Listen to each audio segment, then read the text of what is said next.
Hey y'all, welcome back to my channel. I'm Xavier. And for those of you who may not know this about me, I'm actually a really big basketball fan, huge fan of the NBA.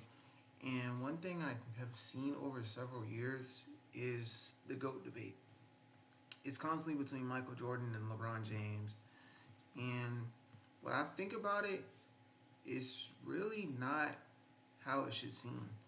When you spell GOAT, you really need to spell it G.O.T.E instead of G.O.A.T.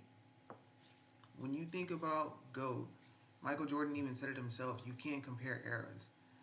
Basketball changes decade to decade. You have guys who were dominant in the 90s, you have guys who were dominant in the 2000s, the players who were dominant in 2010s, and now you have players who are dominant now in the 2020 era.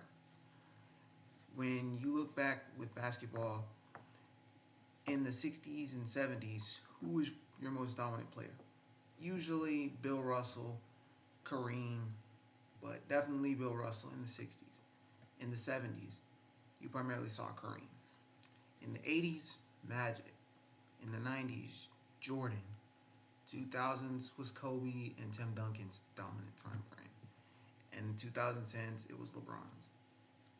With Jordan and LeBron, the debate it cancels itself out a lot because Jordan and LeBron they aren't the same type of player. Jordan is a shooting guard, LeBron is a small forward slash a point guard. So they have totally different playing styles. Everyone likes to say, "Oh, Jordan was a scorer and he couldn't be guarded. He had elite defense and such like that." And then everyone with LeBron says, "How come LeBron doesn't say, 'Get out of my way, hey, and I'm gonna go to the basket'?" Well, because that's not how we play. Or people will say, "Why doesn't Jordan pass the ball more? Why doesn't he facilitate an offense more?" That's not how he plays. With basketball, each position has its different role. Everybody, yes, you want to get your buckets, but in certain areas, you aren't meant to get a bucket. When we think of a point guard is the guy who's the smallest. He's bringing the ball up the court. He's facilitating the offense. We're running this. We're running that. And the shooting guard is usually that guy who's his side piece, his spare tire. If I don't see anything, then I'm gonna pass it to my shooting guard, see what he can do. I'm gonna roll around this court and make sure we stay mobile. Going back to the GOAT conversation.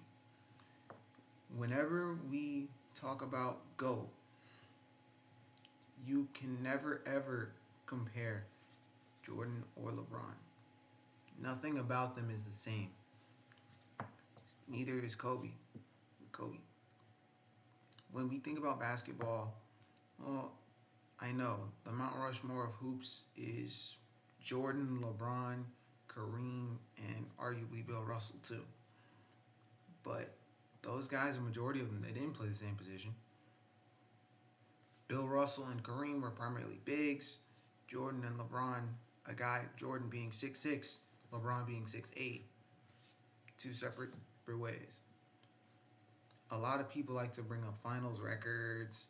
A lot of people like to bring up the status and awards of what Jordan and LeBron do, but they cancel each other out. It's like an algebra equation. And going forward with this, no matter what LeBron or Jordan do, they're always going to be basketball icons. One person likes to crucify one to up the other. And it makes so many haters look foolish because it makes me think, do you all really know basketball? Do you all really know what you're even talking about? Whenever you come up with a narrative to make this guy look bad, or you come up with a narrative to make that guy look bad, you just make yourself look bad. You just make yourself look foolish.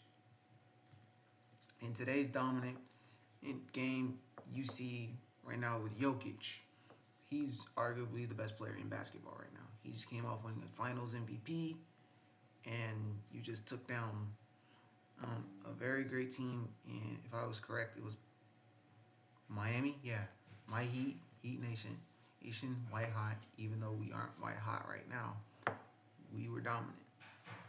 And hey, Jokic was able to get it done. So with basketball, the debates that we try and have, we need to stop having them because at this point they don't even make sense.